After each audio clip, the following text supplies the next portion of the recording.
Good afternoon, everyone.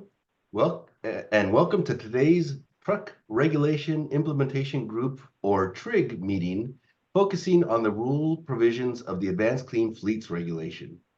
My name is Gerald Berumen, and I manage the On-Road Compliance and Assistance section at the California Air Resources Board, and I'm part of CARB's implementation team for the ACF regulation.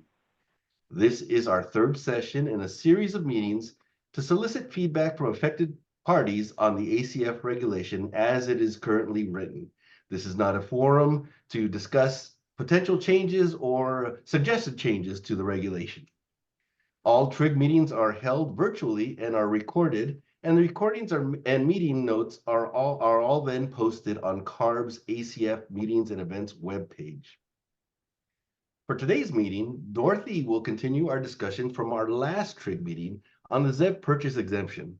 All materials referenced are also posted and available to download on the Meetings and Events webpage. And a link to that webpage is being dropped in the Zoom chat as we speak.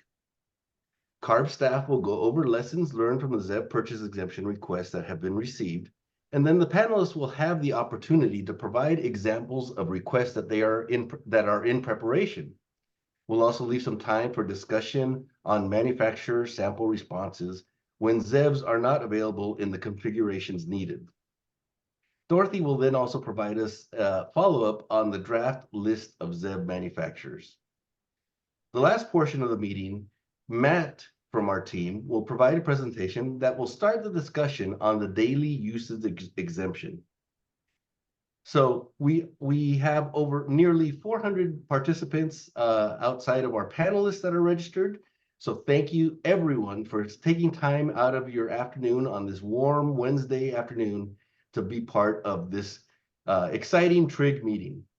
So with that, I'm going to turn it over to my co-chair, Rebecca Schenker, to provide a brief introduction and reminder on the expectations for these TRIG meetings. Rebecca? Yeah, thanks, Jerry. And thank you, everybody, for taking the time to join and really help the CARB team work through these questions about and the processes having to do with these exemptions. So unfortunately, Bradley is not able to join. I think we're hitting summer vacation season, so everybody's schedules go a little bit wonky. But as a reminder, over the last few of these sessions, we've been talking about different aspects that might go into the ZEV purchase exemption and kind of what is required by the regulatory language and the difference between the ZEV purchase exemption and anything having to do with the potential use exemption. So the purchase exemption, we're looking at what we need to submit in order to be eligible to purchase an ICE vehicle, and it is everything that is not related to range. So range is going to fall into the second half of today's conversation. That's going to be the daily usage questions. So we've made a lot of progress. I think we're excited to learn more about how CARB is thinking about their checklist and application process. But more than anything, this is our chance to provide feedback on how CARB will put out guidance on this. Our insight as fleets, as manufacturers, as people who have to navigate this on a daily basis is going to be really helpful for the final guidance that comes out. So any examples that can be shared, any insight, any questions, this is the day to raise them about the ZEV purchase exemption in particular. And then when we've gone through the kind of examples and checklists that CARB is thinking about, it's our chance to talk a little bit more. After all of that and after our feedback, we'll move into the first aspects of the daily use conversation for that exemption. So with that, just wanted to frame up the conversation and the goals for today.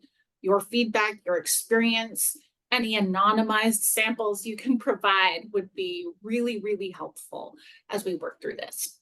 With that, I'm going to turn it back over to CARB.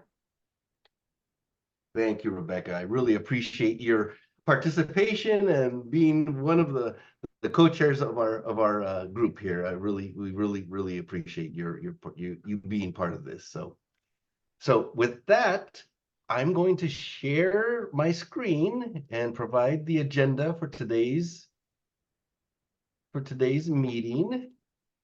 And I'm going to turn it over to my teammate, Dorothy, to get us started. Dorothy? Thanks, Jerry. So Jerry, can you share the handout from this meeting? So I want to give a brief overview of the handout that's attached on the meetings and events page. I don't want to read it to you all because I hope you all have read it already. But I want to highlight a few things and add a little more context and color to a few things on the handout.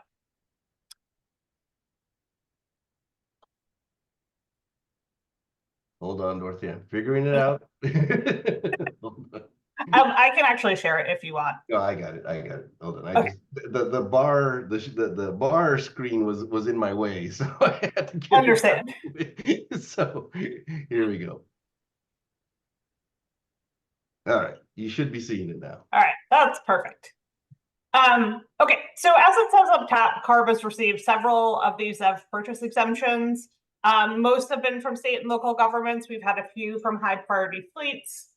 We've sent out several responses to these, but a few are still under review. So some of the issues that we've seen with applications that we've received, the first one is that there are fleets that don't actually need the exemption. Some of them are state and local governments who are either in low population counties or have small fleets with 10 or fewer vehicles, and they don't have any purchase requirements until 2027, so they don't actually need an exemption. And the other state and local governments whose purchase plan could already meet the requirements of the regulation, they can purchase 50% of their needed vehicles as ZEVs, so they don't need an exemption for the other 50%. And the other one is that we have gotten several requests for ineligible vehicles. These are vehicles that are not old enough to qualify. And then maybe the most common thing we've identified are just incomplete applications. They don't have all the material that is required in the regulation. The regulation requires 2 or more manufacturer letters, if certain information about the vehicles, including the body, make, and model, photos of the vehicle, and frame attachments. And then other issues that we've seen in these applications is we've seen 2 letters from the same manufacturer for one vehicle. And then we also see a lot of conditions that are inconsistent with the ZEV purchase exemption as it's written in the regulation. So they are things like a request for a specific model of truck, or a request that includes performance criteria that's not eligible for consideration. Things like range, towing capacity, passenger capacity, other power requirements. The reg does not allow for consideration of these, so these can't be included in the documentation. We've also seen inconsistencies between the vehicle information submitted and the vehicles that we can identify in truckers. So we need enough information to be able to figure out what vehicle you're actually talking about in truckers, because this exemption is only for replacement vehicles. It cannot be used for new additions to the fleet. I do also want to just flag here that several of the applications that we've received have been for vehicle types that are pretty clearly available as ZEVs. We've seen requests for Class 2B pickup trucks and Class 3 stake bed trucks. These are both available as ZEVs. And so we're not going to grant those exemptions if they are available as ZEVs. And the final point I want to make here is that it's really important that you submit a complete application at one time. So there's a checklist that I want to go over, to help you do that. But it's really important that you submit all the needed information at the same time and not piecemeal it through a bunch of different emails. So I'd like to pause here to talk about these issues if anybody wants to. If nobody has anything yet, we can go over the checklist and then talk about them both together. But I see some hands, so. Looks like Nick's hand was up first, so why don't we go with Nick? Yeah, can you hear me? Yes. Awesome. Yeah, well, hey, thank you for taking the time and queuing up this conversation. I did have a few questions. I think so, and these range from general to maybe a little more specific, but on the topic of exemptions that have been submitted, can you share perhaps how many total have been shared and how many have been successful in the case that they are making, just to give us a sense of how successful or unsuccessful fleets are in meeting the requirements?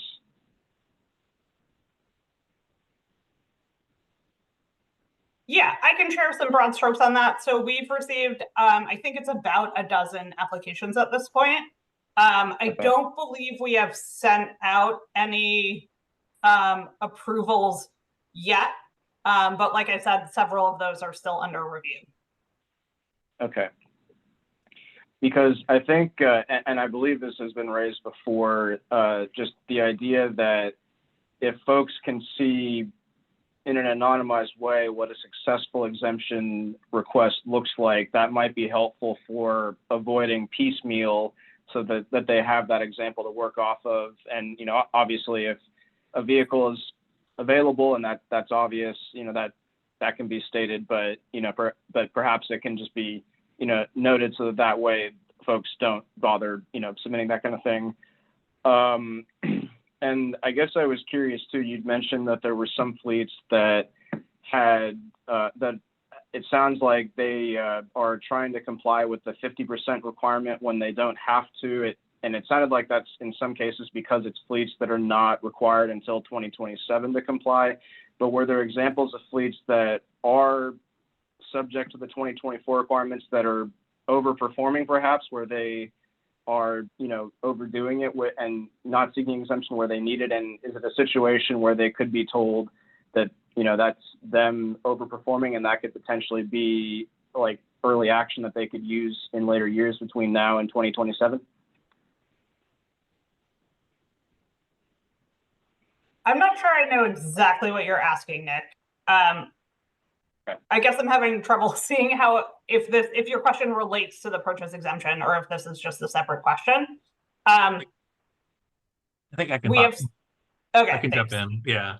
So yeah, let me give you an example of a specific application, and I think I'll get to your question. So, but yeah, so for the fleets that are following the 50% purchase requirement, the state and local government ones, some of the applications that we've gotten, for example, are, oh look, we're replacing 10 trucks. 3 of them we can't buy as ZEV, so we want to get an extension. And so far it's like, well, the requirement is only that 5 of them to be ZEV. So if you can buy those as diesel and still buy 2 more diesels if you choose. And we actually been meeting with people individually, especially when they're in that situation, to make sure they understand it firsthand. And so if that is what their plan is, they could buy more ZEVs and use that to their advantage in later years. But in many cases, it's oh, okay, well then, you know, either we don't need or we'll go back and revisit our strategy, for example. Okay. So hopefully that helps. Yeah, and so one of the things we're doing now with the applications we're getting, if it's not something as simple as, okay, you missed one document, we'll just do a quick email. But if it's a little more nuanced, or it looks like they might have an expectation to do more than what the rule requires, we're getting on the phone with them to identify more specifically what their plans are and make sure they understand the requirement. Gotcha. Thank you.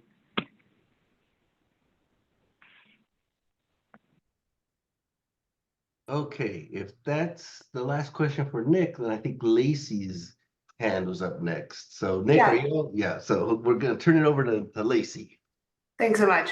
Jerry, have you guys explored having the possibility of, instead of going back and forth via email, of having each of the exemption requests uploaded to truckers associated with a specific vehicle, so that the documentation can be tracked per vehicle, and then, you know, if it's rejected for some reason, have that documented in the trucker system, so everything's consolidated, you're not going off of a bunch of different correspondence, and there's one central source of truth?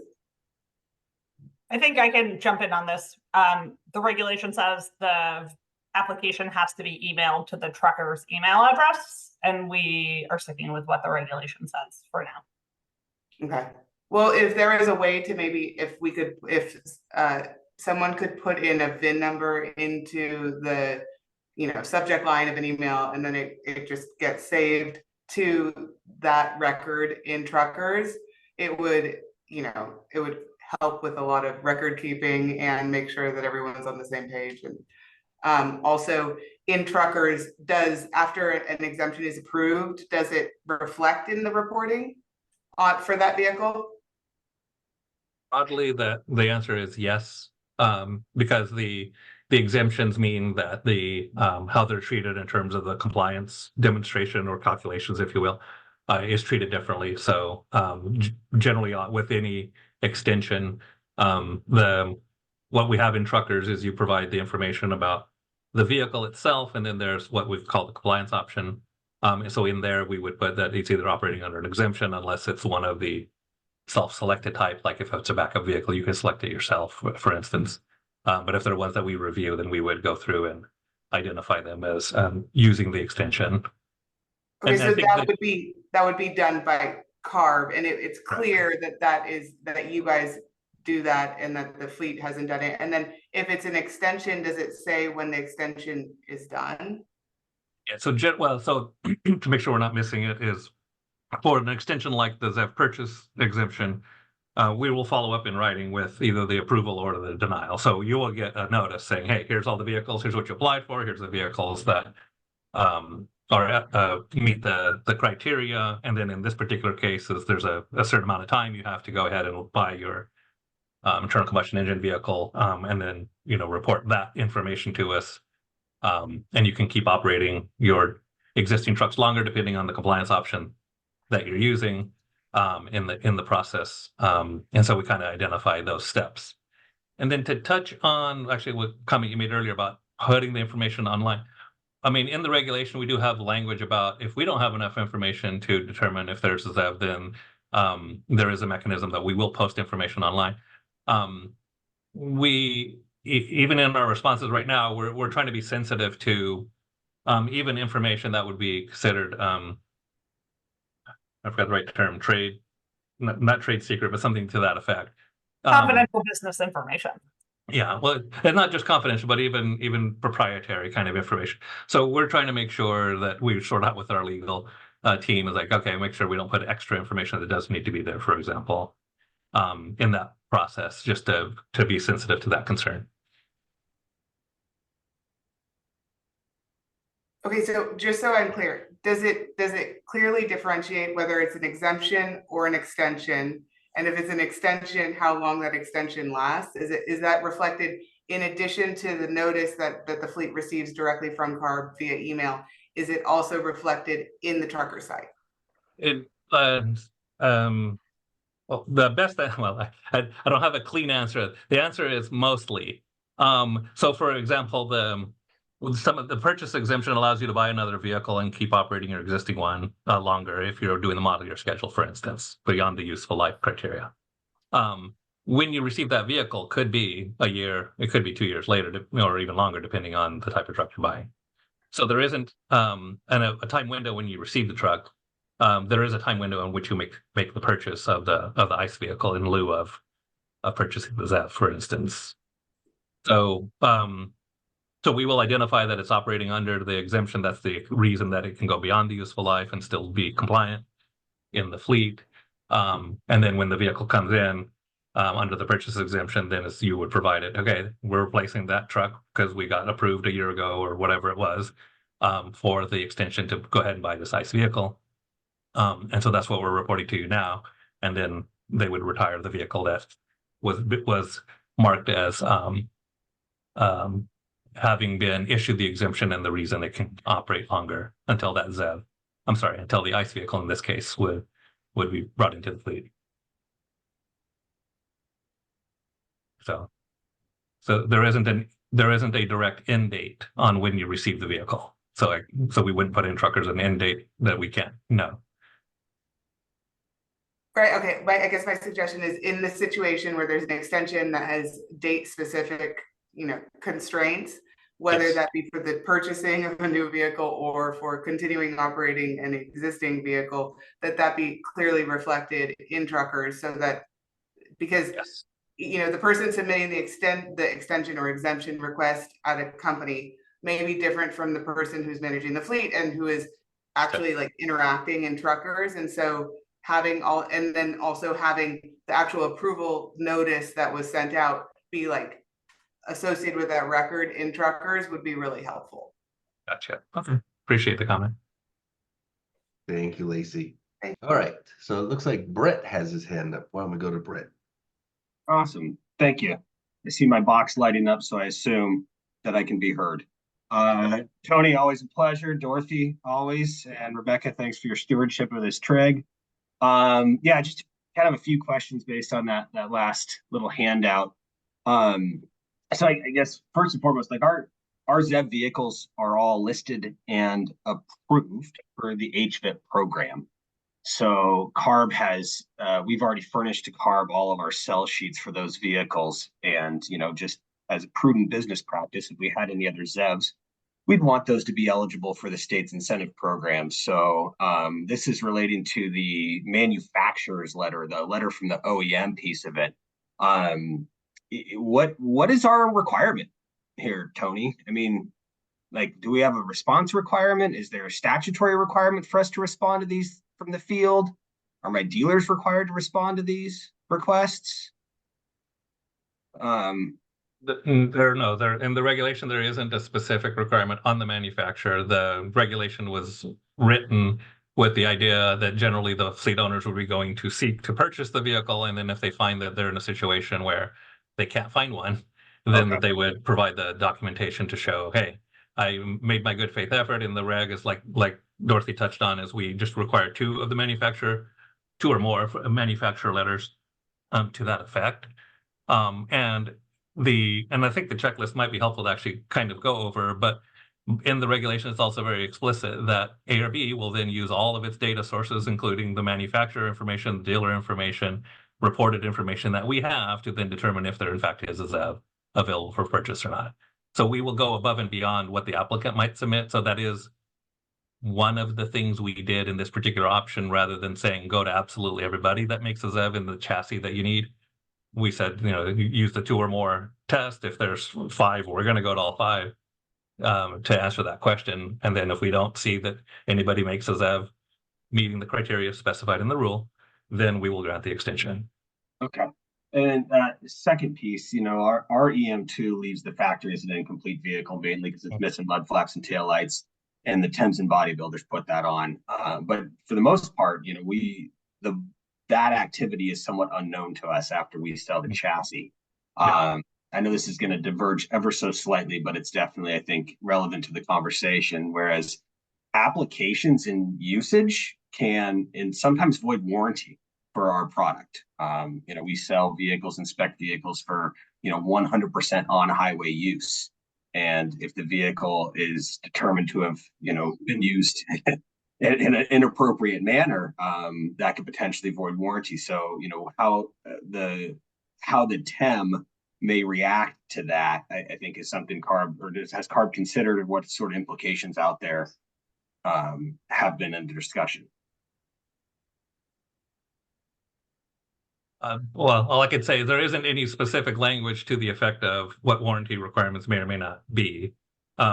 We cover the use, the application, and the configuration of whether somebody is selling it. Yeah, I'm just pursuing this from a customer advocacy perspective. Yeah. Somebody takes my EM2 and puts it into an application that we haven't validated to as the CARB determines, hey, there's an EM2, here's a bodybuilder willing to do it. There is no connective tissue to validate that is an approved application from Daimler. Okay. And how do you handle that now with a diesel truck or a gasoline truck? It would just be a warranty issue, right? Unfortunately, on the backside, when a dealer receives a warranty claim for something on the chassis and cracked frame rails or otherwise something deemed as abuse. Okay. Is that something, I know that the specific language in the rule talks about kind of other regulations, like safety issues or DOT issues, the sort of thing that a fleet might raise in their application that maybe aren't apparent. So if a bodybuilder says XYZ, we could do this. And if that customer went to you at Daimler and said, is that doable? Would that void a warranty? And you can say pretty clearly that would void the warranty. Would that be the type of documentation you could provide? I can say right now our EM2 and eCascade are on highway vehicles. So that's my communication to CARB, Daimler's communication to CARB, that any expectation that a vehicle could be utilized in an off-highway application for our EM2 or eCascadia is not coming from us. What about an on-highway body modification? Are there any instances where it would do something to avoid a warranty? We could, I won't have the depth to be able to answer that. We can take that back though, absolutely. But just again, highlighting this, the purchase exemption regarding the nature of a configuration of a vehicle, and if somebody's proctoring a determination of is a ZEV available for that or not, it's more than just a chassis and a body being put together. So it would be safe to say that if the applicant went to you and said, hey, I need this letter saying that you guys don't sell this one for this application, then that would be what your letter would say, right? Or and when I say letter, it could be an email. They'll just any documentation, that whether it's an email or a letter or something else. Out of curiosity, in that area, I presume you guys provide guidance and information to the outfitters as to what they should and should not be doing, correct? Yes, we have long-standing relationships with the majority of TEMS and bodybuilders, but just like utilities, there's 3,200 utilities out there. You know one. Right. Can't cover them all. A lot of the equipment is customer specific also.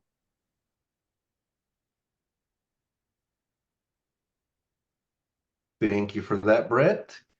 Okay, so looks like Rick has his hand up. When we go to Rick.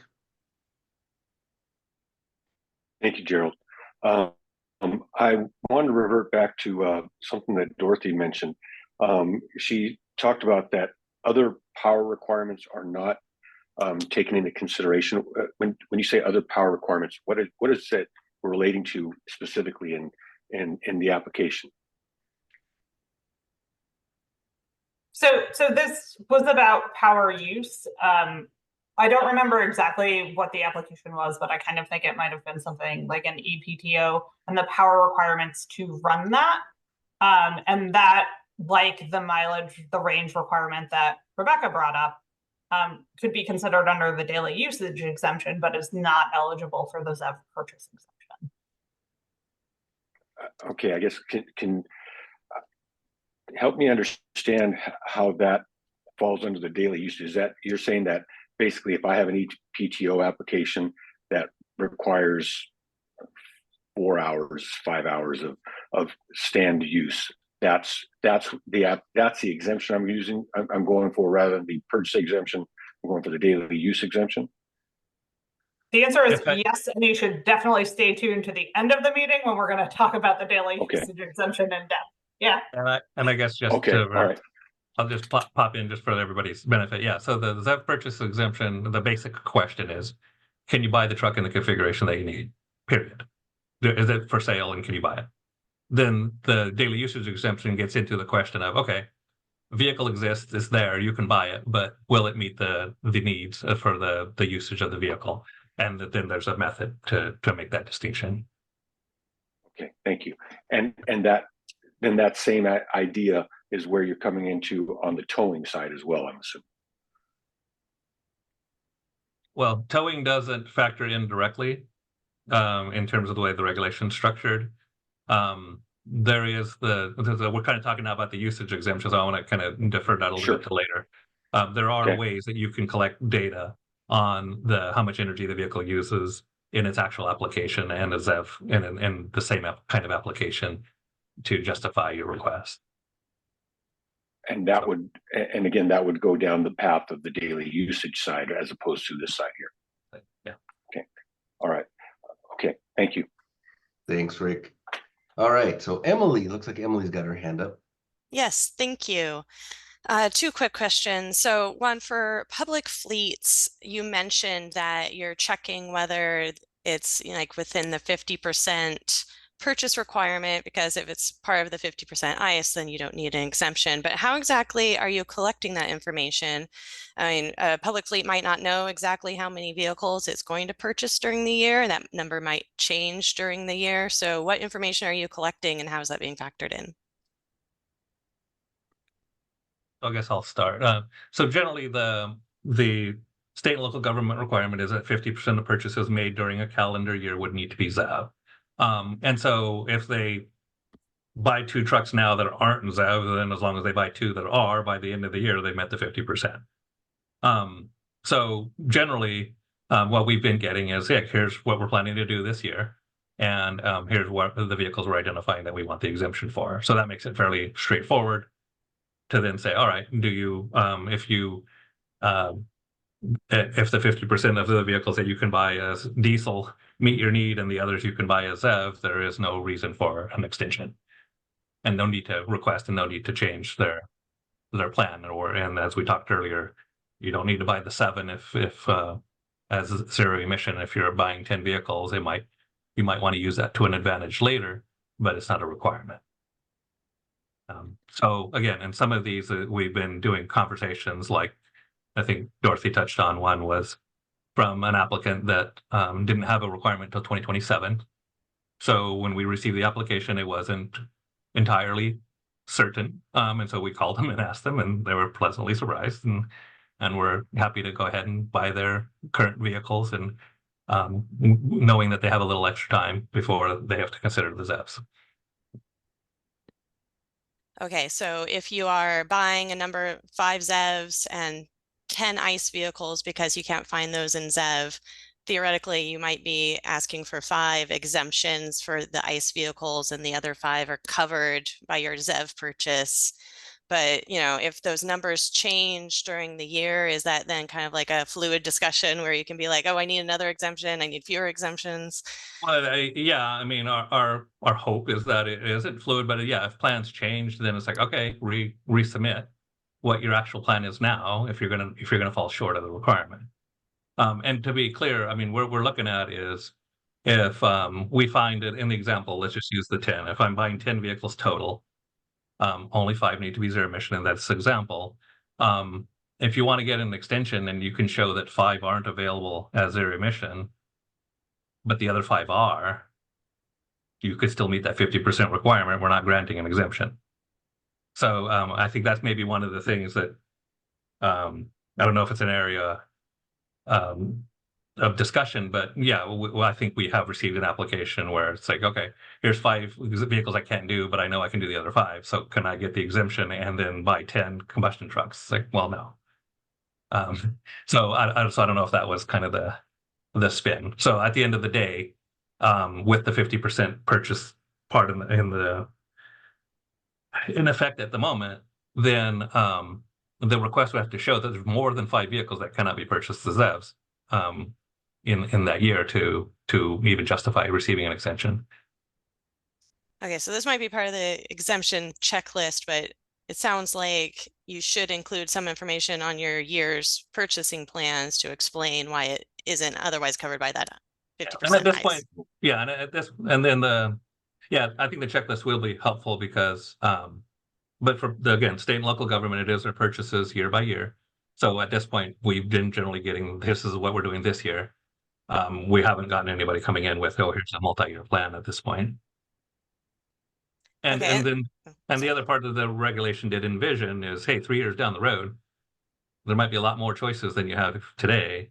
And so we're not going to, there's criteria in the regulation in terms of the vehicle age and so on as to when you can apply. So that you don't try to stack the deck, if you will. Understood. Okay, and one more quick question. So you mentioned that you have to designate which vehicle you are replacing in truckers. If there is a public agency, let's say expanding services or something where they need a new type of vehicle they didn't need before, so they don't have a clear replacement, do you have any advice on how to move forward with that? And assuming they can't buy a ZEV, not available.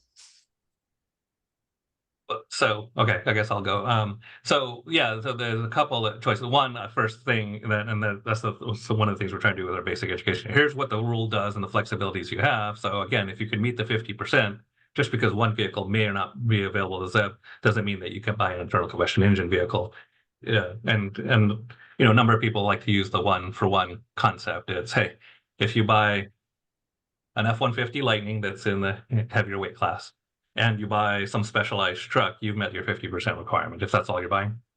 So you can always use that kind of flexibility within the rule as part of your decisions on how you're going to do that. The other big one is that everyone other than the drayage trucks can use the milestone option, and the milestone option or the ZEV milestone option is phased in by truck type.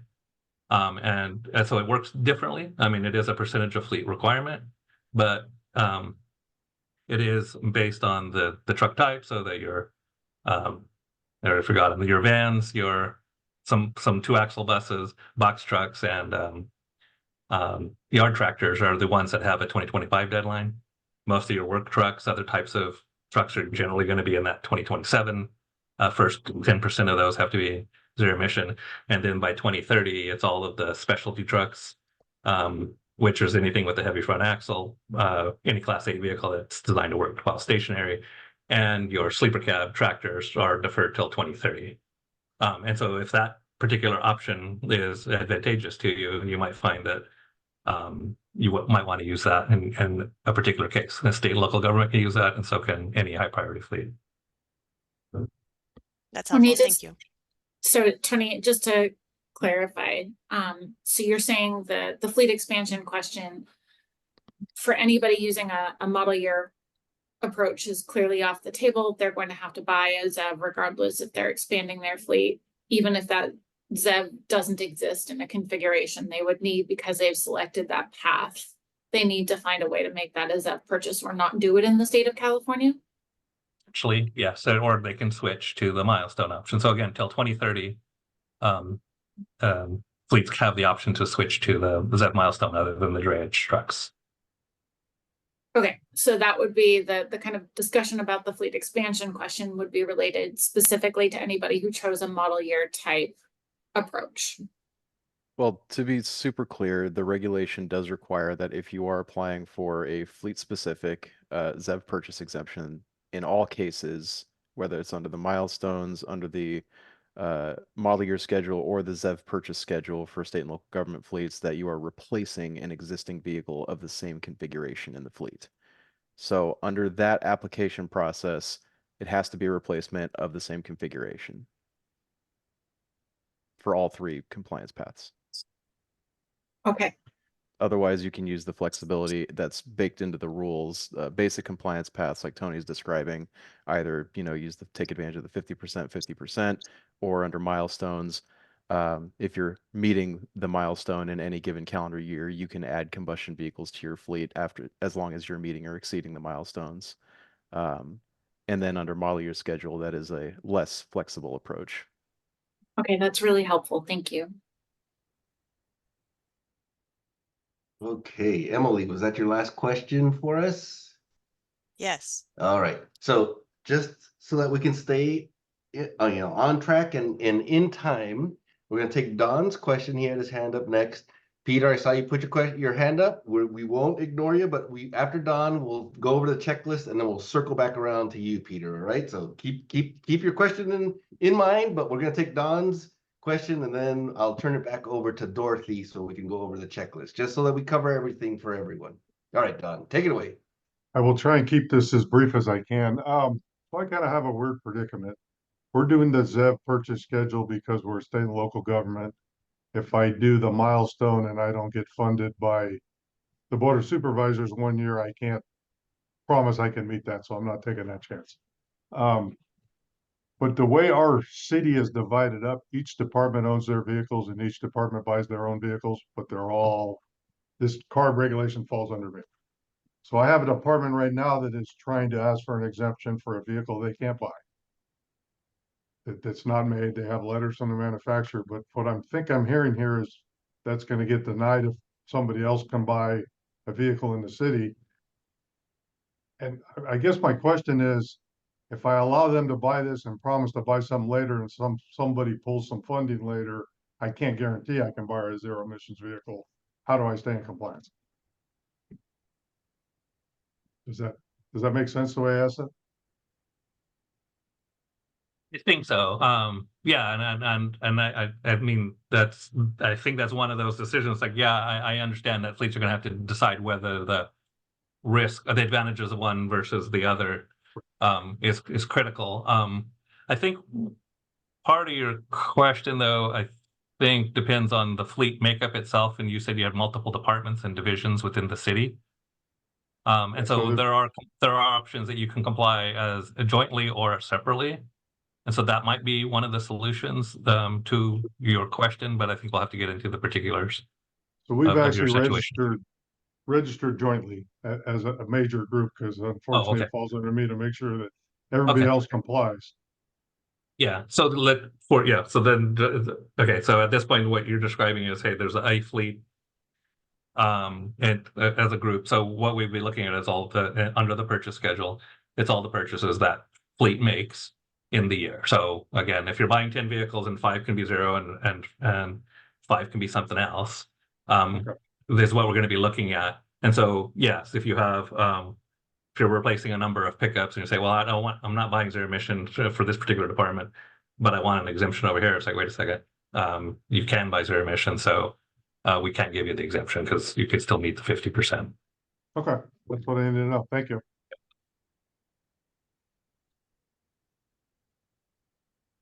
Okay. Okay, I think we're gonna jump to the checklist and talk a little about the checklist. And then we can circle back to any more questions on either the checklist or the document talking about issues that we've seen in applications. So Jerry is sharing the checklist now. This is also attached on the meetings and events page. This is a document, a draft document we put together to assist fleets in submitting ZEV purchase exemption applications and making sure that those applications are complete when they submit them. It walks through the requirements described in the regulations, similarly to how the FAQ does, but in a format that saves you from jumping around the regulation. So on the first page under this application basics, it walks through the requirements for different types of fleets and the timing of when your exemption requests must be submitted. On the second page, there's a checklist that shows the information that's required for each vehicle for which an exemption is requested.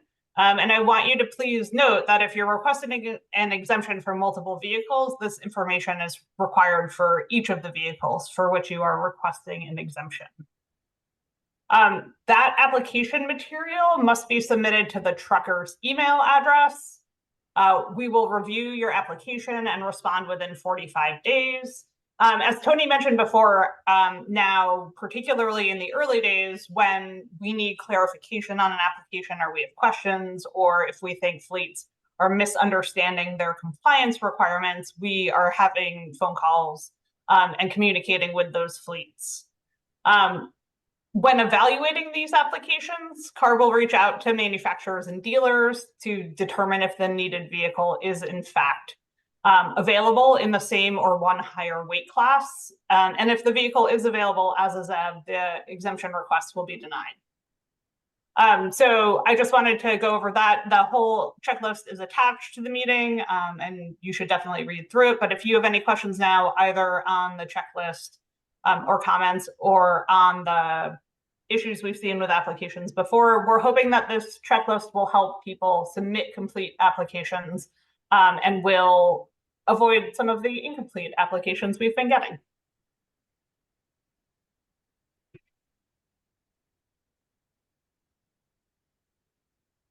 Okay, so I promised Peter that I would circle back around to him first. So Brett, I see you have put your hand up, but I did make a promise that I'm going to keep here. So Peter. Brett has a question regarding the checklist. Why don't you let him go next? All right. I can wait till the end. I want to go back to what Rebecca asked earlier, and we can do that at the end. Thank you. All right, Peter. All right, Brett, take it away. Simple one, checklist does not include an OEM letter. In fact, the checklist down below suggests CARB's reaching out to the OEMs. So maybe just. With the checklist back on the screen.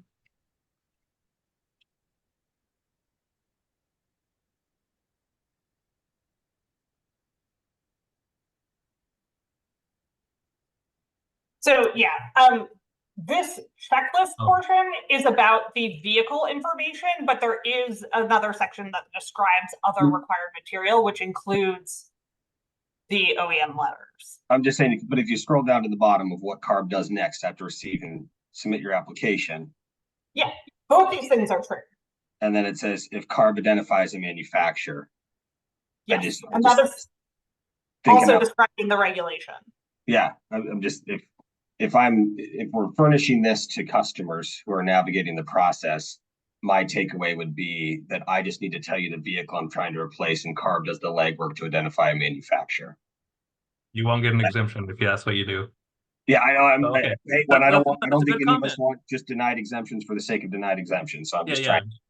No. I'm good. That's the whole point of putting something like this in front of people. Say, okay, what is your reaction? If there's from my viewpoint, a misinterpretation, then we need to reconsider how we put this together or highlight things in a different way. But yeah, appreciate the comment.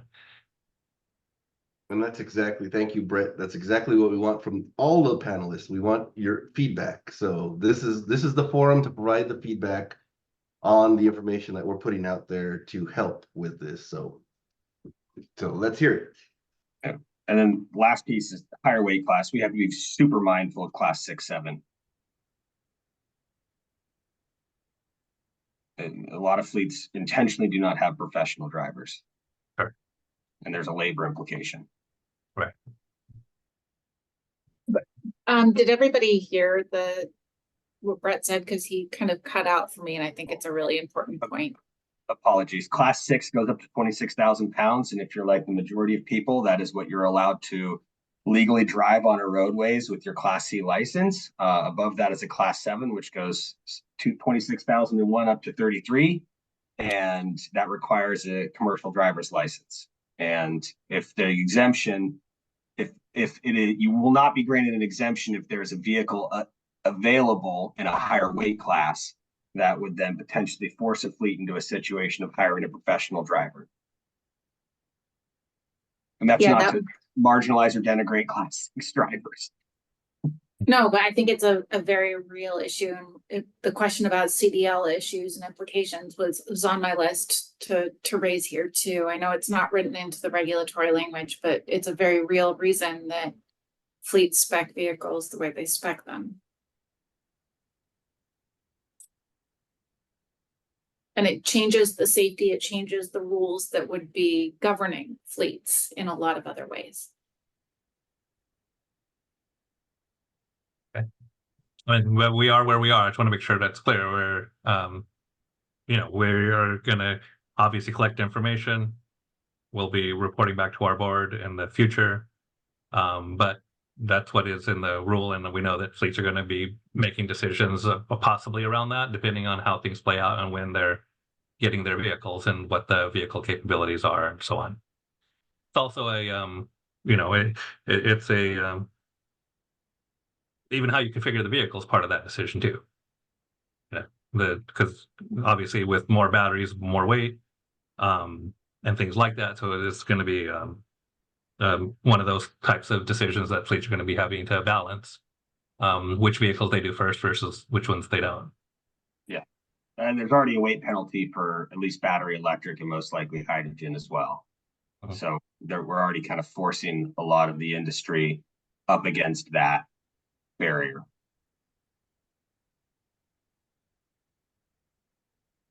Right. Thank you, Tony. Brett. Yeah. Anyone else have any feedback, any comments? All right, we have Suzanne raising her hand. Go, take it away, Suzanne. You're on mute, Suzanne.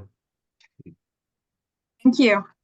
I was looking at the very last paragraph about CARB evaluating the application, and I was wondering if there is a dialogue or exchange of information between the applicant and CARB in the cases that CARB does identify equipment. Whereas I want to know if the applicant for the exemption has an opportunity to review the information or the findings that CARB makes in these cases, to have an exchange. I mean, maybe there's a reason why they specifically said that type of equipment was or wasn't a fit. But I guess before CARB like just stamps it as denied, because that could be like another year before getting that all unfolded, right? Or unraveled. I think that's a lot to do with the particulars of the situation you might be envisioning. Largely, I mean, so the regulation, this language is essentially the same as in the regulation, but the regulation lays out, here are the criteria that if you demonstrate these, you've got a complete application. And then as pointed out at the end process, that we will ultimately do our own homework, because we're not making the applicant necessarily go to absolutely everybody who makes a truck in the weight class they need. And we have to identify a vehicle for them. If there were, and so as one that's being eligible, otherwise we're going to go ahead and approve.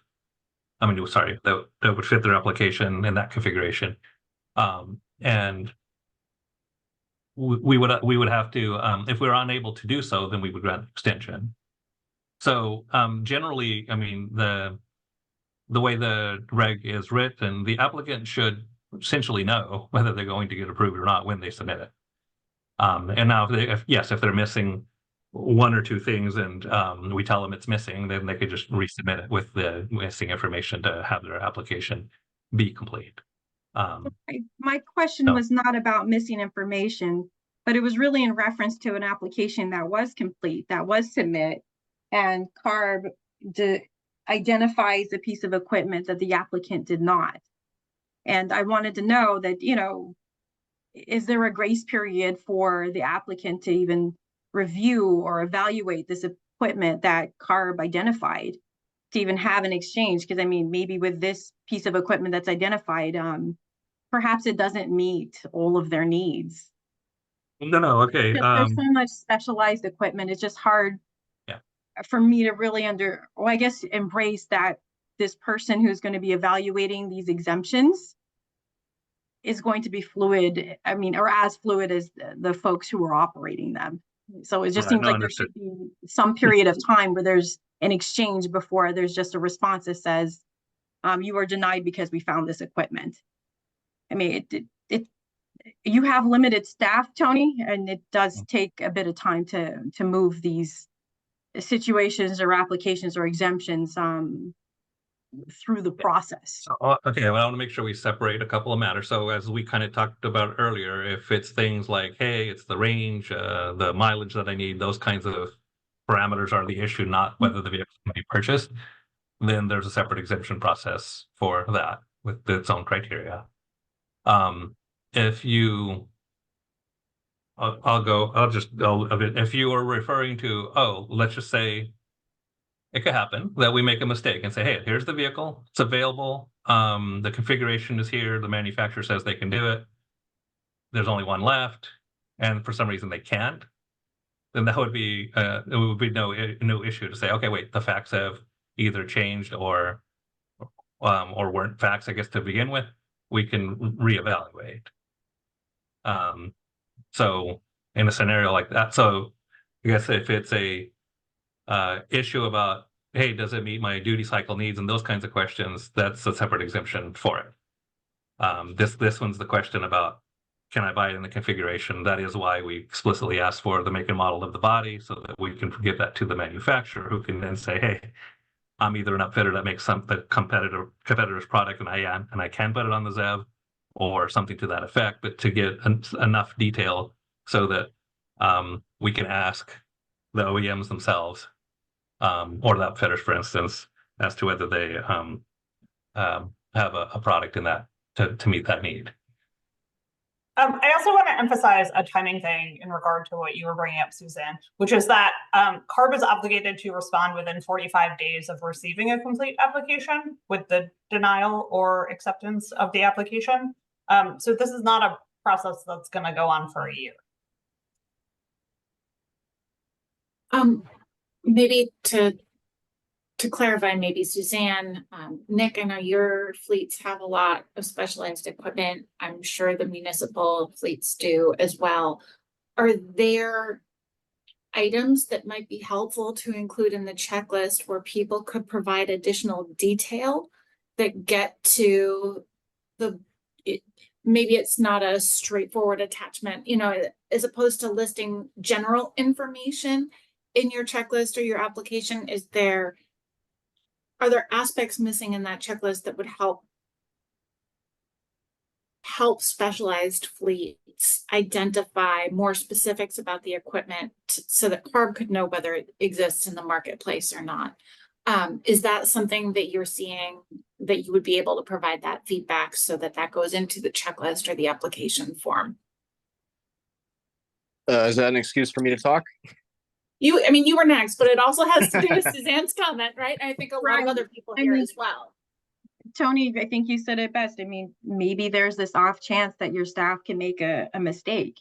I mean, is there an opportunity for the applicant to even have a response to your staff if they think there's a mistake before the case is just closed? You know, the easiest way to answer that is we'll look to fix every mistake we make if we make one. So if it's a mistake, we'll correct it immediately as soon as we can. But again, we're going to go by what the regulation says. So it's like, hey, yeah, they'll sell it to me. It is the configuration I need, but I want a 300-mile range and it's only a 200-mile range. That's a different matter. That's not a mistake. So at the end of the day, I think it's going to depend on the specific situation. And again, I can envision a scenario where a manufacturer says, yeah, we'll do it. Customer talks to them and so on and works out the details. It's like, yeah, no, we're not going to do that for whatever reason. That would then be evidence that that's a manufacturer that can't make it available to you. If they're the only one left or they're the only one that was even responded to saying that they could. And Suzanne, maybe if some of your members had anonymized examples or things that might be really specific that could get included in the application up front, it could minimize those questions and that back and forth, right? I think if that exists, and if not, it might need to be an ongoing conversation. Right. It just seemed like it would be helpful to have like maybe a week, you know, like CARB says, we found this equipment. You have 1 week to reply with any additional information as to why this isn't going to work for you in alignment with our regulation. But it doesn't sound like that's the, I guess, the route we're wanting to pursue. I was just going to add a point that our lines of communication are always open. So, I mean, even if we issue a denial and you want to respond to that denial, you're absolutely welcome to do so. It's just whether or not we can take it into consideration for that particular application. You may be able to resubmit the application. You could point out the issues that you see. You know, as Tony mentioned before, we're going to be reporting a lot of this stuff back to the board. So any information that you get in that says, hey, you know, you guys made a determination, I don't think the reg should work this way because here are my specific business reasons why I don't think it should work. We can take that into account and, you know, report that information back to the board. But in terms of delaying the response, because we're bound by that 45-day time limit, we're already having to, you know, work through issues ourselves and potentially put stuff out for manufacturers to solicit online. So baking in extra weeks into that process is pretty unlikely at this point.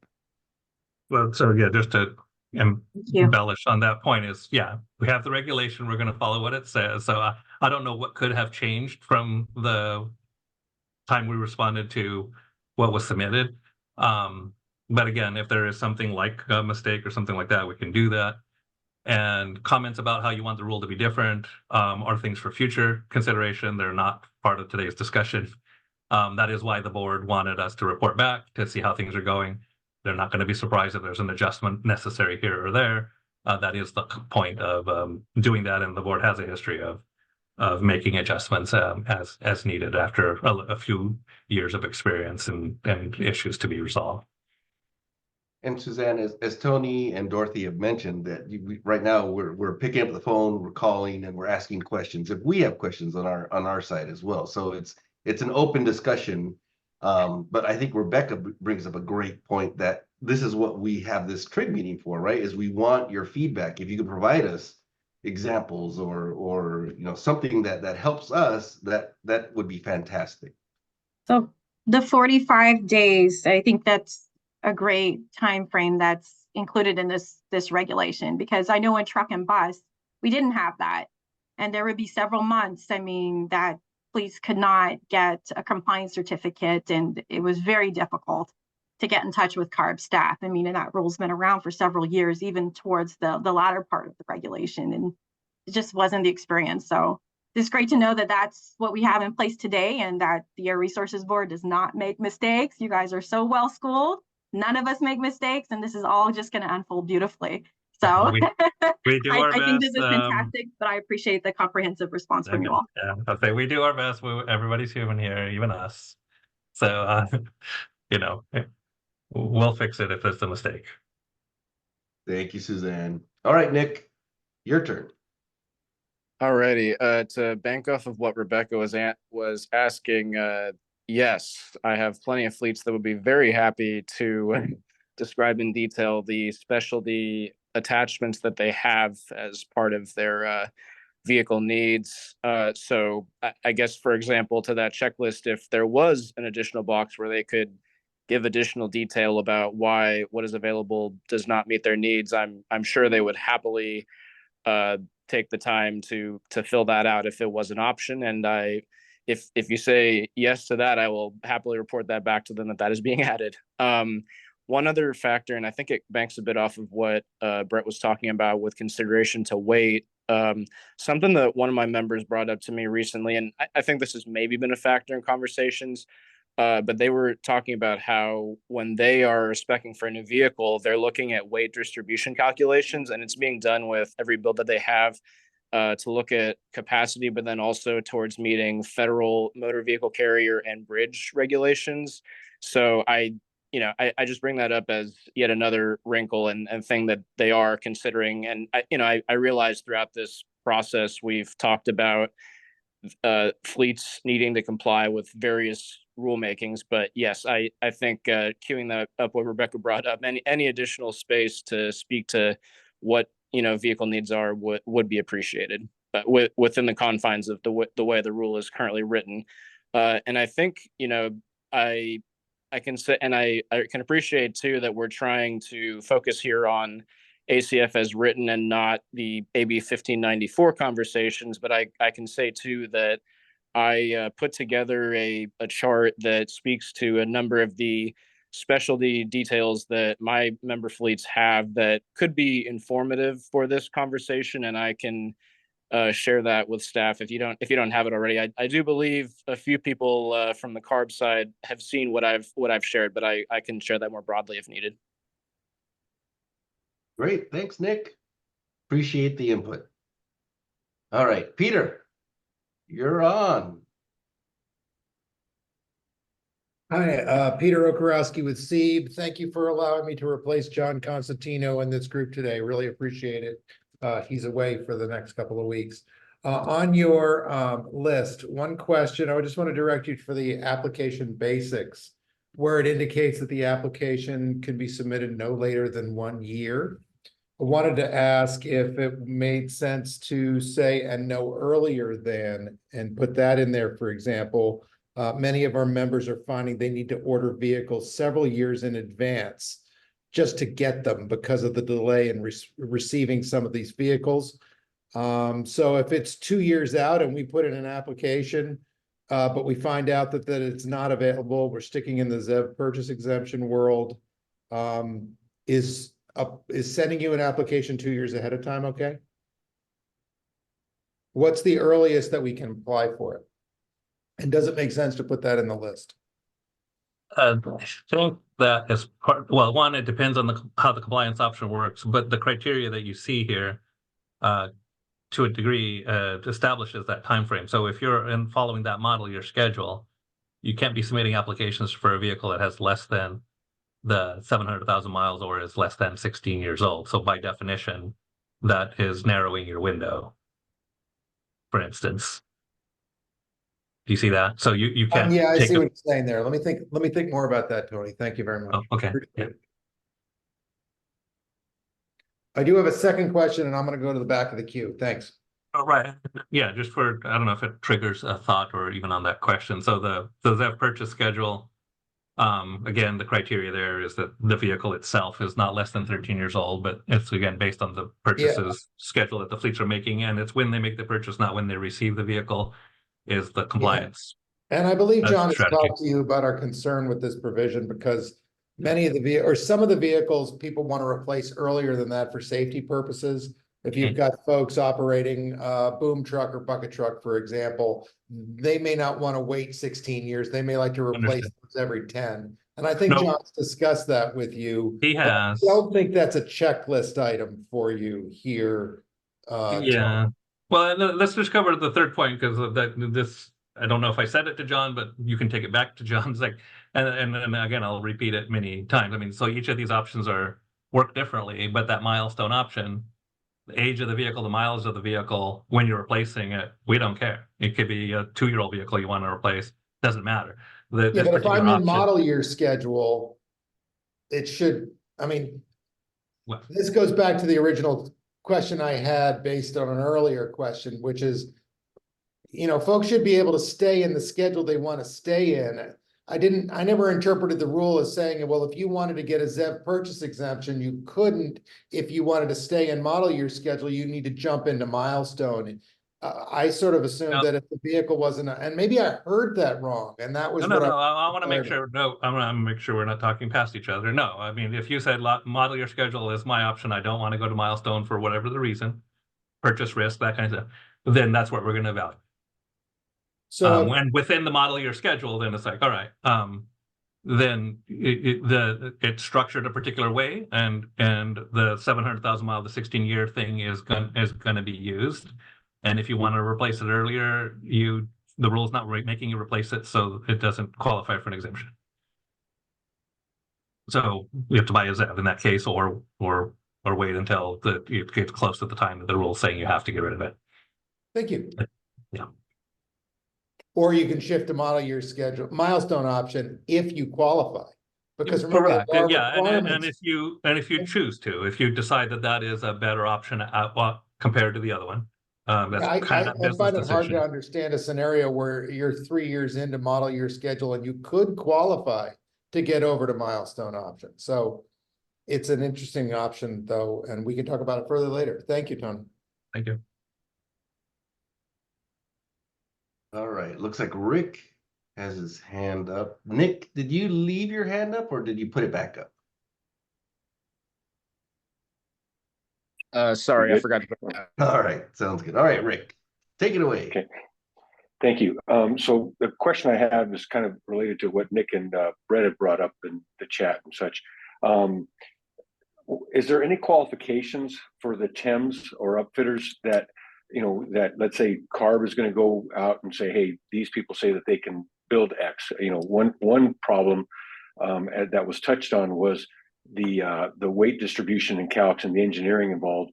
And is there any qualifications of those particular companies to be able to say they are in fact qualified to provide that, or or if is it just we find someone that says, yeah, I can do that, but it really hasn't been built before, and they just said, yeah, I think we can put that together. So what is the criteria for deciding if that is an actual TEM that can meet the regs and engineering requirements and provide a vehicle that is can be used safely and meets the NHTSA standards and so on? Our expectation is that they would meet the NHTSA standard. It wouldn't be a situation any different than designing a diesel or gasoline or propane truck or in any other configuration. There is nothing in the regulation that treats ZEVs differently in that regard. No, I understand, but as far as when CARB is going, if they're going back to look for someone who can put something together, and let's say that they have an application that says, you know, we're being told this can't be done by X, Y, or Z companies, but CARB comes out, is there any qualification for whom they are working with to say that is or is not a feasible build, if you will? You know, there's no language in the regulation that puts a criteria on the upfitter as to what you're asking for. I guess there's no language to that effect, so it's not a consideration. Maybe, Rick, what I think you're asking is, how does CARB qualify the manufacturer? Yes. And does CARB want to be in the business of saying, this is a vehicle that you have to use potentially to meet your ZEV requirements, right? Without okay, so having formal qualification? I'm just trying to translate. No, I appreciate that. Yeah, no, I mean, two things. Okay, so kind of, because when you're asking the question about an upfitter, you're kind of excluding the manufacturer in one regard, but let me answer the manufacturer part first. I mean, so for a vehicle to be considered available to purchase, one, it's got to be certified for sale in California. Two, if it's if it's generally an incomplete chassis vehicle, it has to meet the ZEP certification requirements. So that certification standard is not something you can do in your garage, kind of thing. What else is there in the rule? And then that it literally has to be it's specified in the reg, but that you have to be able, the manufacturer is offering it within effectively the next 2 model years. Language is a little more specific than that, but generally. So if somebody says, hey, I can make it 5 years from now, then we don't consider it available, for instance. And we also specifically exclude anything that's test, demonstration, or experimental vehicles.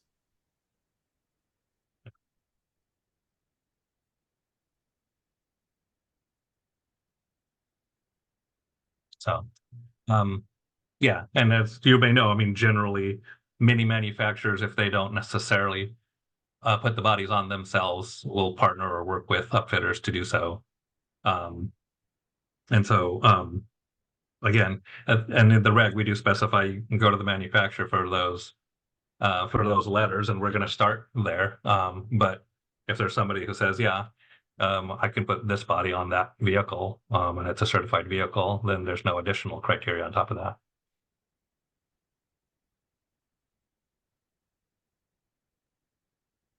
All right, so Rick, do you have a follow-up on that, or are we? No, not really. It's really just more of the questions. I understand the qualification on the chassis side, and that's completely clear, and we know what that is. It's just a question regarding any qualification on the TEM side and on the upfitter side, and if there's anything that is being vetted there when CARB is evaluating the application. All right. Thank you for that input, Rick. And again, I think Tony brings up a really good point that the regulation, you know, we look at it the same as how safety standards and anything would work with any type of vehicle, right? Internal combustion or ZEV. So yeah. So all right. So time check here. We're getting close to 2:15, and we still have the useful life presentation and discussion that we want to get to. So I don't see any hands raised here. I do want to remind everyone, though, that even though you don't think of a question right now, if you think of it tonight when you're having dinner, email us at zevfleet@arb.ca.gov. You can reach out to your co-chairs. You know, Rebecca and Bradley are there. They work with us directly, and we coordinate on that. But you know, you have methods of getting information even after the TRIG meetings are over. I do want to remind everyone that immediately following our TRIG meeting, there will be an infrastructure TRIG meeting starting at 3 p.m. this afternoon. So if you will, we'll end right at 3 or before, so that everyone has time to jump over to that one. But there's another really good TRIG meeting that starts right after ours. So if you haven't signed up for that, the Zoom link, the Zoom registration link is on the meetings and events calendar. The link for that webpage is in the chat. So just a heads up that there's 2 meetings going on today, one right after us. So And yes. And I think along those lines, if we're gonna move to the next aspect, which is the daily use exemption, this is about where CARB, I think you guys feel like you're getting close to publishing your guidance about the vehicle purchase exemption. So again, if you didn't speak up today, if you have some specific comments or things that you want to follow up on, Chris is there all the time at Zev Fleets, responding all the time to these questions. Please email me as well. Let's make sure we get that to CARB. So if you didn't want to speak up, you still have the opportunity. But this will probably be the last TRIG meeting focused on the vehicle purchase exemption, at least for a little while, as we move into the other conversations. So just wanted to underscore that for people, and that follow-up is still possible, but timely. All right, thank you. Thank you so much, Rebecca, for that clarification. Yes, so we just wanted to remind everyone of that. And with that, I will be turning it over to our teammate, Matt. He will be presenting on the daily usage exemption, and he will provide a PowerPoint presentation, and then we're going to open it up to the group so we can start the discussion. So with that, why don't you take it away, Matt? Thanks, Jerry. Well, good afternoon, everybody. My name is Matt Kazjaka. I'm an air resources engineer here at CARB. I'm taking the lead on this exemption. And today I will be providing an overview of the daily usage exemption and the required documentation to apply for this exemption. First, I'd like to share a list of available resources that stakeholders can check out to get more information about the daily usage exemption and any other exemptions or extensions available for compliant fleets. We've created several fact sheets and frequently asked questions, or FAQs, to help fleets navigate the regulatory requirements. These fact sheets and FAQs are available on our Advanced Clean Fleets website and on the ZEV Truck Stop website. Next, I'm going to explain what the daily usage exemption is.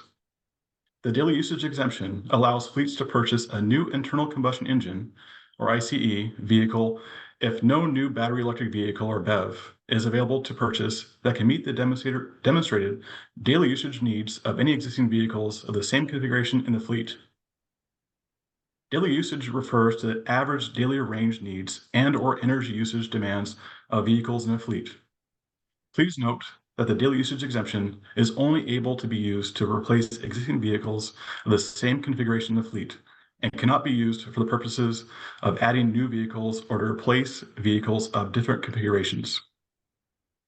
Fleets may only request a daily usage exemption if at least 10% of the California fleet is comprised of ZEVs or near zero emissions vehicles, or NZEVs, with minimum all-electric range. This exemption is available for those following model year schedule, the ZEV purchase schedule, or those using the ZEV milestone option. It is not available for drayage trucks. To apply, first, fleets need to ensure eligibility, which differs based on the compliance pathway, which we just discussed. Next, you must submit all required documentation by email to truckers@arb.ca.gov. CARB will have 45 days from receipt of a complete application to review and respond to each exemption request. Upon approval from CARB, fleets must place their new ICE vehicle orders within 180 calendar days, and government fleet owners must place their new ICE vehicle orders within 1 year from the date the exemption is granted. There are eligibility requirements for this exemption based on the fleet's compliance pathway. For the model year schedule, you may only apply after the model year of the ICE vehicle being replaced reaches 16 years old, or when the vehicle reaches 700,000 miles, whichever occurs first. And the fleet owner must request and obtain the exemption no later than 1 year before the applicable compliance date. For the ZEV purchase schedule, you may only apply it after the model year of the ICE vehicle being replaced reaches 13 years old. For the ZEV milestones option, you may only apply if the fleet owner demonstrates their next applicable upcoming ZEV fleet milestone cannot be reached without exemptions by requesting and obtaining exemptions for all other ICE vehicles in their California fleet. And as with the model year schedule, the fleet owner must request and obtain the exemption no later than 1 year before the next applicable compliance date. In order to apply, applicants must submit an email with 5 pieces of documentation to claim the daily usage exemption. 1, submit the make, model, weight class, configuration, and a photograph of the ICE vehicle to be replaced.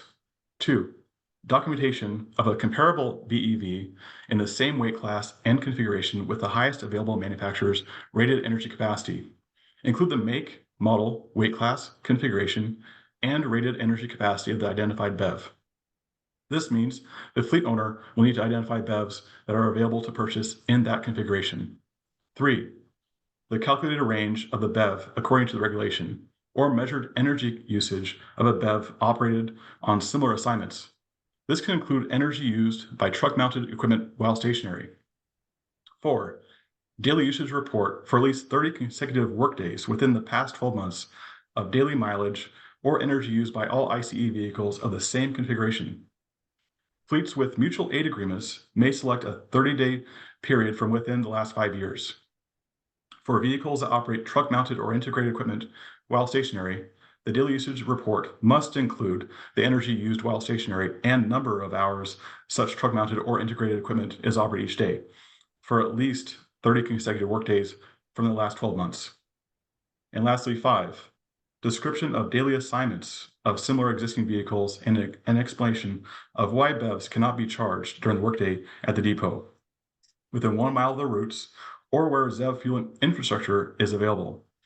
The explanation must include a description of why charging could not be managed during driver rest periods or breaks during the workday. This slide provides an example of a daily range submission for all vehicles in a fleet of the same class and configuration. The example shows 4 Class 4 box trucks with daily mileage data that was collected for 30 consecutive workdays. Some of the lowest mileage days are not shown here for clarity, as denoted by the ellipsis.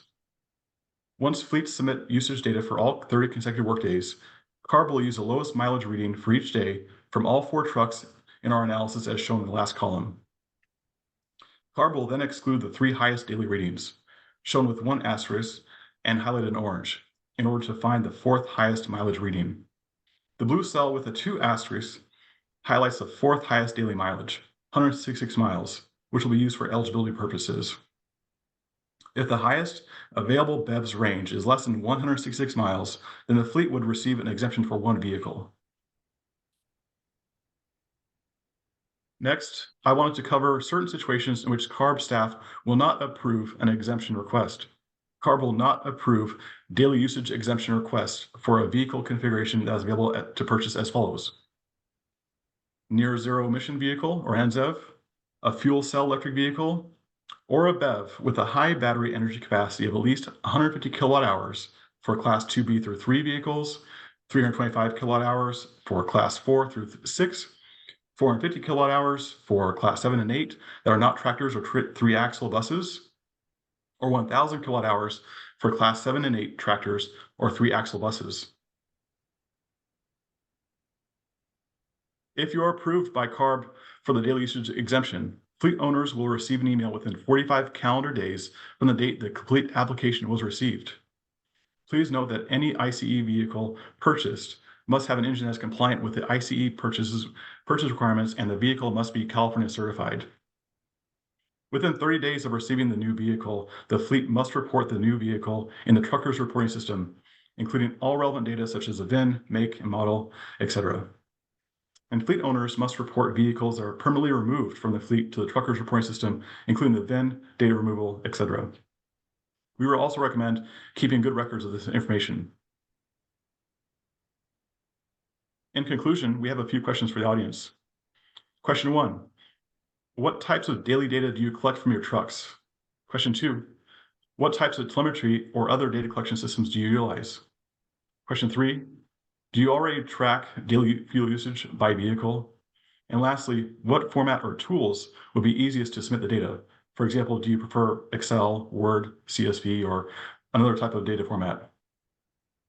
And with that, this concludes our presentation. Thank you for your time today.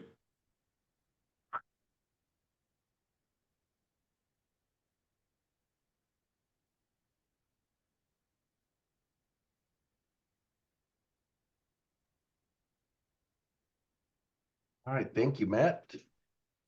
Okay, so with that, let's open it up to the panel, and we would like your feedback at this time on some of on some of these discussion topics that were presented, or other topics or ideas or thoughts you have on the daily usage exemption. So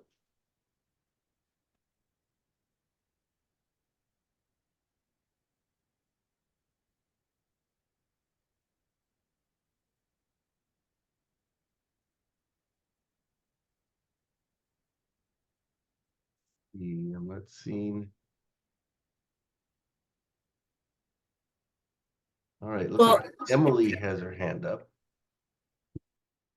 Sorry, I don't have a response to the questions, but I just want to make sure, because we had talked about towing earlier, and I would like to talk more about how towing kind of fits into this, or anything else that kind of impacts the battery capacity or performance.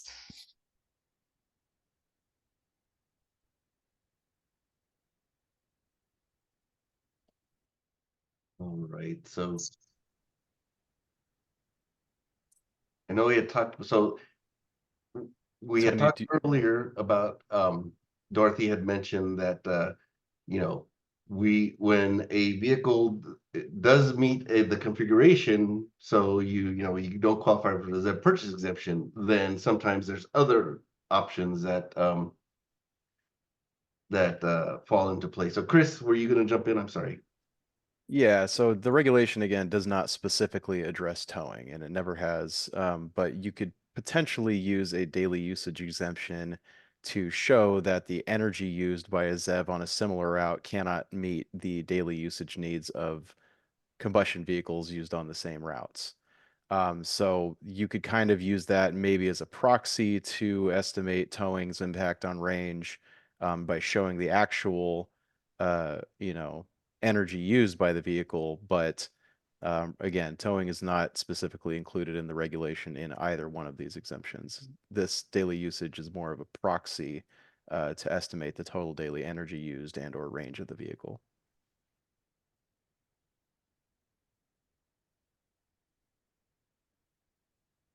Brett?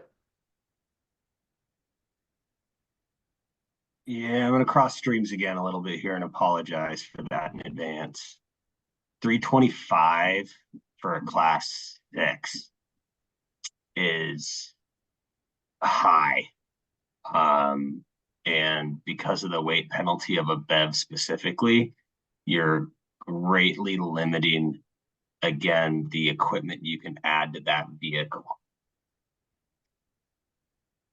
And I know we're talking daily use, but imagine a service truck that's got a body on it, welders, all the attachments and needed. Maybe Nick's fleets are running it around trying to keep the water systems flowing. 325's high. Are you suggesting that we would lower the battery capacity? Because the point of that higher range is to say that people would not be able to apply for this exemption if a BEV with that battery capacity is available. And I'm saying a BEV with a 325 kilowatt hour pack in a class 6, you cannot add much to it at that point and keep it a class 6. That's all. I know I'm crossing streams here, and I see Rebecca coming off mute. I'm just No, I don't think you're crossing streams. I think what you're saying is that in some ways, I think the rule language says if there's a class 6 with that battery capacity, then there's no daily usage exemptions allowed. And then the catch-22 we have is that if you have a class 6 with that level of battery capacity that exists, it's not eligible for a range, but it's also not likely to be, well, I guess then it wouldn't be upfitted in a way that it could actually meet its requirements from a TEM, but yeah, so it just feels like there's this little bit of a catch-22. Where would it fit? The crappy Venn diagram here is a class 6 that has a lot of crap on it. Let's say, sorry for the temps and the A people very that work trucky class 6. that you know. Let's say you're in the you're in Fresno and you got to drive over to the Salinas Valley and get down to Paso and come back up 198. You're seeing the pickle there. I'm just highlighting that. This will need to be a very looking for flexibility for fleet customers who are going to try to do the right thing and try to identify a vehicle and try to potentially to do so with the class 6. So just to be clear, lowering this number would make. We're not changing the reg, so I don't want to discuss the. Yeah. I want to make sure you understand what we are talking about. That is the number at which this exemption no longer applies in that category. Now, your guess is as good as mine. How soon do you think somebody's going to be making one of those? Because if they're not making one of those for at least 5 years or 10, then it at the end of the day won't matter. We're going to review the application. We'll be looking at if there's fuel cell or NZEVs out there, and if there are, again, the exemption wouldn't apply. You could buy the NZEV and operate it, right? Tony, there's nothing technologically stopping an OEM from doing that.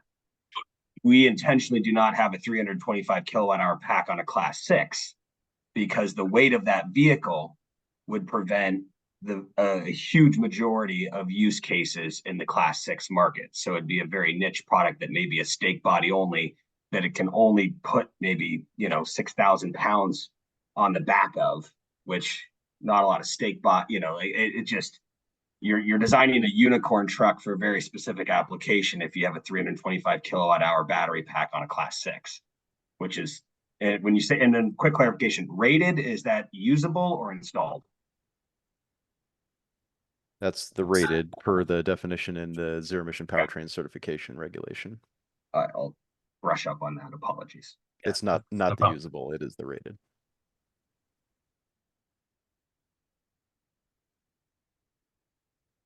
That's it. I'll be quiet now. Sorry. Hand down.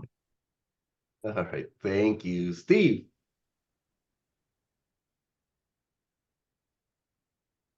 Steve, you're on mute. It looks like I can see your lips moving, but I can't hear you.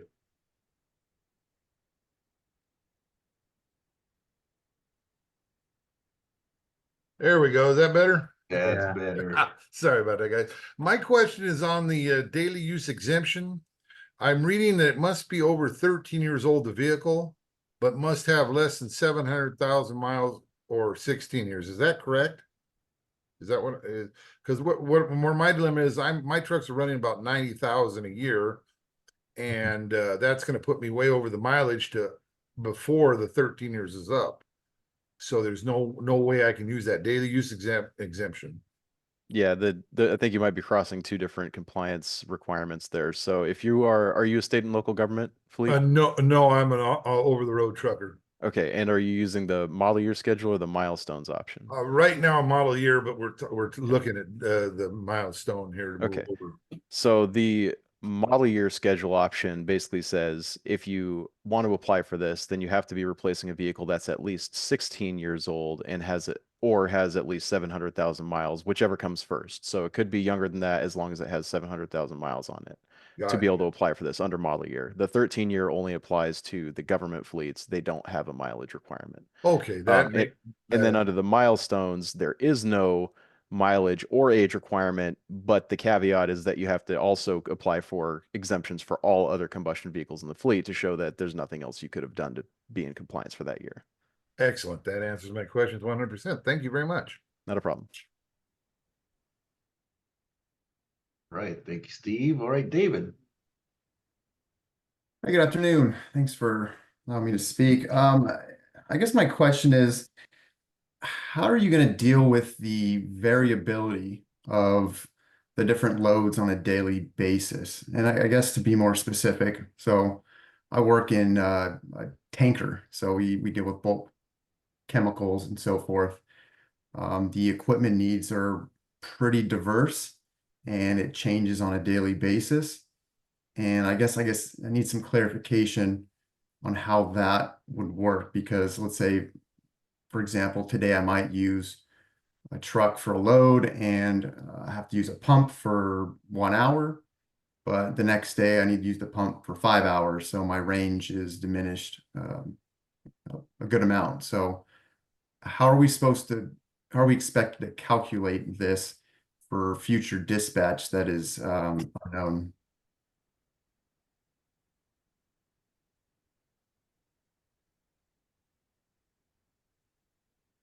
Okay, I guess I'll take that one. So I'm going to say it's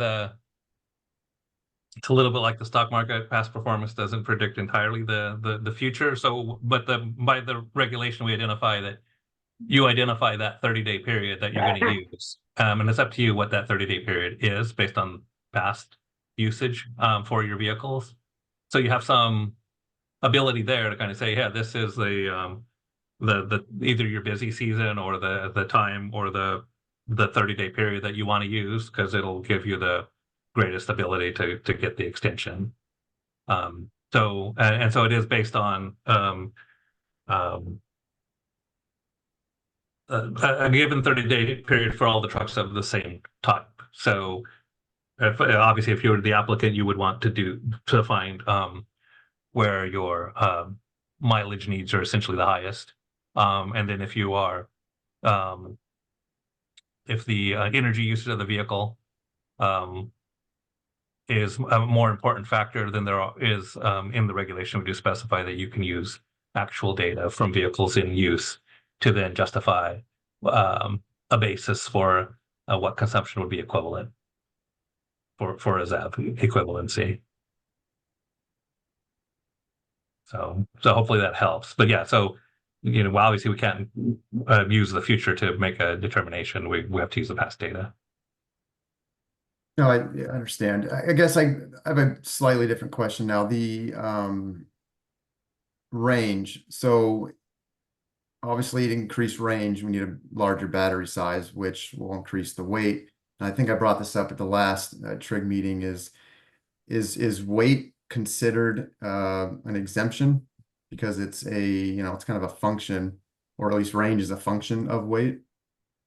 And in chemicals, since it's continuous, at least the loads are, how do you account for that? Because for my fleet, I'm looking at this and from a weight perspective, and 0% of our loads are feasible for that, coupled with the other issue of equipment usage and the diverse number of pieces of equipment that are needed. How do fleets deal with that? Well, I think this gets into one of those questions of the fleet decision. I mean, so when you're asking for the exemption, if you want to get the exemption, then showing that you have higher usage, higher mileage, and the ZEV won't do it would be obviously the basis for doing that. However, if you're actually buying the vehicle and placing it in service, you might make a different calculation in terms of, hey, I'm not going to get the biggest battery on the vehicle for weight concerns and things of that nature. Look at the way I dispatch my vehicle somewhat differently to take advantage of some of the advantages of the ZEVs and to address some of your concerns about weight. And you might not spec a vehicle that's the highest range possible, for instance, because that might actually fit your need better. But the exemption is ultimately based on the highest the highest usage vehicles of the same type, to then evaluate the extension. So I think we kind of laid out in the presentation there an example of the data, but in essence, I guess I'd invite you to potentially look at a subset of your fleet and say, yeah, what does your daily operation look like? The way this approach is structured, as you kind of see, it's if the concept is, hey, the vehicles are essentially the same type, they are, although in practice each company is a little different, they are presumably interchangeable. And if you say, hey, this is a service body, well, this is a box truck in this case, but let's say it's used for service maintenance, it's like, well, if I have one of these as a ZEV and the other three aren't, then presumably you would manage your fleet where you might dispatch the ZEV to the nearer customers and the other ones to the further away customers and so on. And so those are those kinds of things that You know, each business obviously has some option and ability to consider and how they deploy the vehicles. But the construct is to look at the remaining ICE vehicles in your fleet over time. So as you deploy more ZEVs, then you know, you're going to run into a scenario where you're getting to more vehicles that are doing potentially longer distances, or that the technology has advanced sufficiently where range isn't going to be an issue 5 years down the road, depending on your application. Okay, that makes sense. I guess, you know, it's just all this data collection and, you know, seems a bit onerous. And I guess the fact that there's, I would consider a virtually an infinite number of permutations of types of loads on any given day makes it incredibly difficult.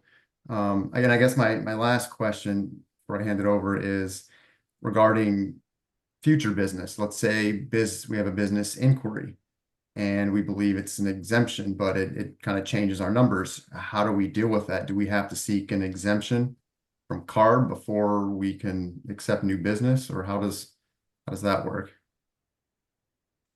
So I'll start with, I'm not entirely following the question. So if you're picking up new business, but what's the situation? Are you talking about purchasing new trucks to be able to pick up this new business? Well, again, it kind of goes off of my prior comments of an infinite number of permutations of types of loads, and how do we accomplish, you know, if we have to meet certain standards, you know, by certain dates, you know, let's say we meet the standard now, but we have new business, but new business may throw the numbers out of whack. How do we handle that? Yeah, I think hopefully you explain No, that. yeah, I mean, the best answer I give you right now is like, yeah, maybe we can have a conversation on the side about the particulars, but I gave you a general response. I mean, under the under the model year schedule, it's everything you buy has to be zero emission. In essence, so without an exemption otherwise. The milestone option is just meet a percentage based on the truck types. So that's just, if we're talking about a day cab tractor fleet, for example, then the compliance date is 2027, 10% need to be zero emission. You want to buy more combustion trucks to increase your fleet by 20% in size, and you still meet the 10% target, you're meeting the rule requirements even without an exemption. So that one has some flexibilities that the model year schedule does not. And I think that's one of those things about, hey, one compliance option, depending on your specifics, you might find one compliance option advantageous versus another, and may address your concern. But again, we have to get the particulars and get a better handle on what options you actually have. David, could I ask a question to get that? I don't know if you necessarily meant like expanding your fleet to meet new business, but more that the type, if you're doing more contract type work and your operations change regularly, or the type of deliveries you might need to do, or the type of operations for the next contract, is that what you were getting at versus buying new trucks to expand your fleet for a new contract? Correct.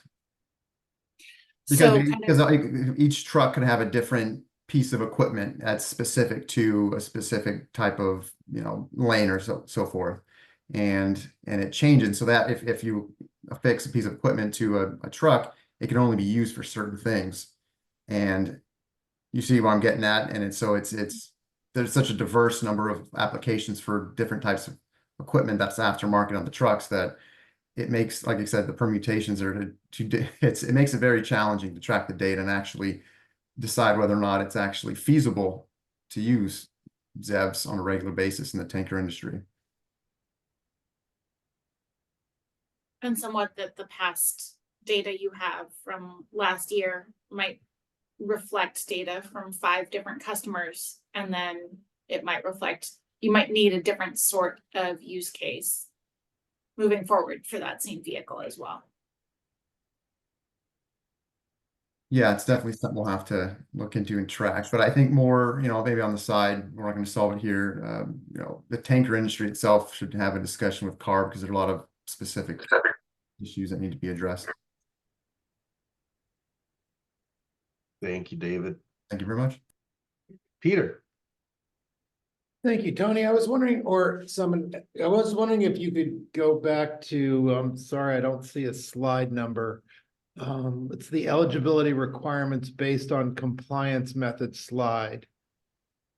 And if you could talk more about the ZEV milestone option statement that says cannot be reached without exemptions by requesting and obtaining exemptions from all other ICE vehicles in their California fleet. Let's say you're early in this process and you're just in, I'm sorry, I colloquially call it box 1, box 2, or level 1, level 2, level 3. Let's say you're in level 2 and level 3 hasn't started yet. Do I need to have that apply to all level 3 vehicles since they are in my California fleet, or is it just the levels that apply up until that time? It would be to all. Thank you. Yeah. And it works both ways. So just to make sure we're talking the same language. So if you've got 100 trucks and 10 that are in that, sorry, let me do it over. You have 90 trucks that are in that group 2 category or group 3, and you have 10 that are in the group 1 category. Then 10% of the 10 is 1. So you need 1 by January 1 in your fleet. That 1 ZEV could be from any category. And so if you're like, hey, no, it's to my advantage to use a group 3 vehicle for whatever reason, doesn't matter, that would meet your requirement. But at the same time, for the exemption too, it would be, hey, if you can meet the requirement with a group 3 vehicle and you can't with your group 2 for any reason, then yeah, you would still have to look at that. Thank you.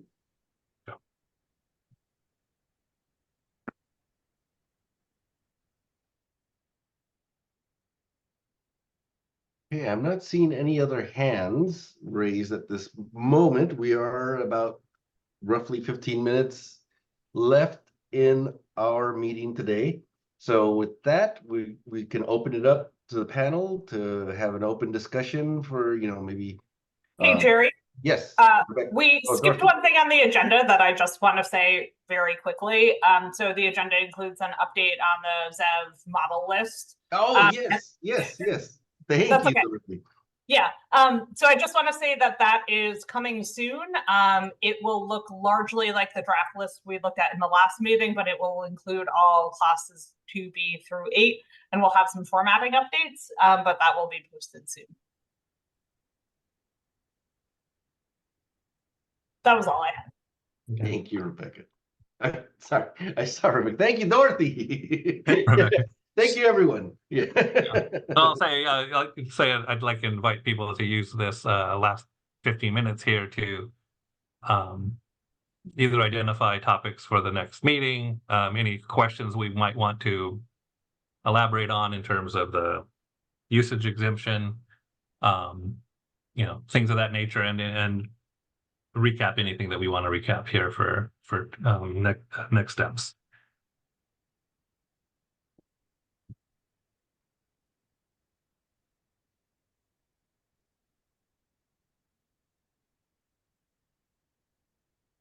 All right. Maybe people are just wanting to get to the infrastructure meeting or grab something between now and then.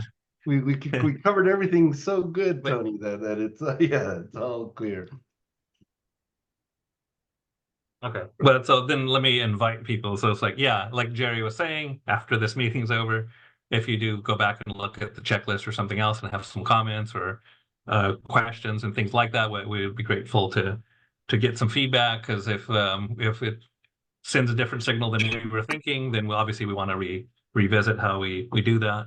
The idea, of course, behind it was to provide another tool for people to kind of say, hey, did I get all the different items, or did I forget something, kind of thing. And so it's complementary to the regulation and the fact sheet that we already have. It is the idea, but to minimize the likelihood somebody missed something just because it wasn't set up in a nice little checklist for them. And I do want to follow up that the daily usage exemption we will continue our discussion at the next meeting on the daily usage exemption. But Rebecca, helped me out on this one. But when we started, before our first TRIG meeting, we did survey the panelists and we got our top 3 items that wanted to be discussed, and daily usage was the last one of those 3. So maybe we will send out a new survey here before the next meeting to see what the next 3 topics are that we want to be covering going forward. So, you know, again, if you don't remember it now, but you remember it tonight when you're getting ready for to turn in, then you know, definitely you have the opportunity to reach out to us and follow up. But you know, again, if you have any questions on the ACF regulation itself, you can email zevfleet@arb.ca.gov. Any exemption requests, those have to be emailed to truckers@arb.ca.gov. And we will definitely, you know, reply to your questions and process your exemption requests as they come in. Again, you're always, you know, you always have the opportunity to reach out to your co-chairs here directly and ask any questions. We always want your feedback.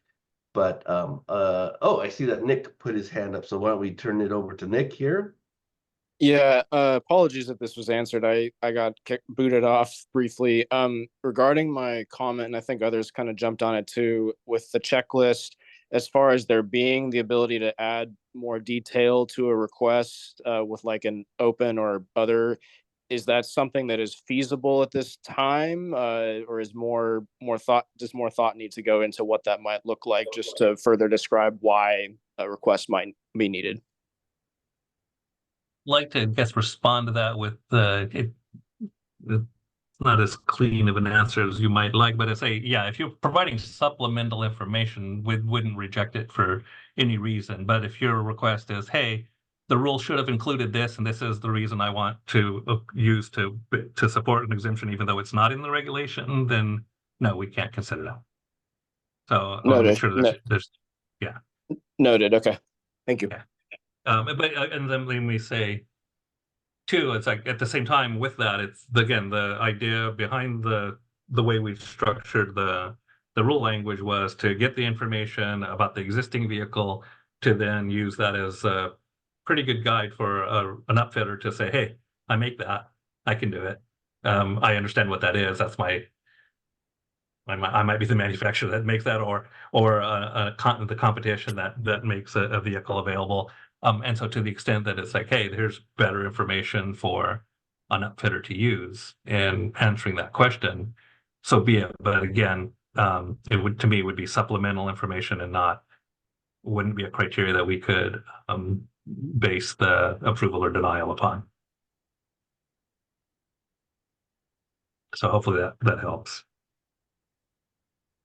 Yeah, thanks. Thank you, Nick.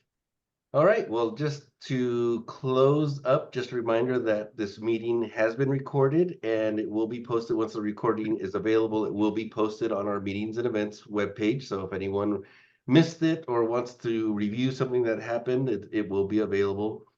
Also, we will work diligently with our co-chairs and our panelists to get the notes for the meeting ready and reviewed and posted here in the next few weeks on the meetings events webpage as well. So, and again, all the meeting handouts, presentations, and any agenda, any documentation is also available for download on that same meetings and events webpage. So, and we do make those available.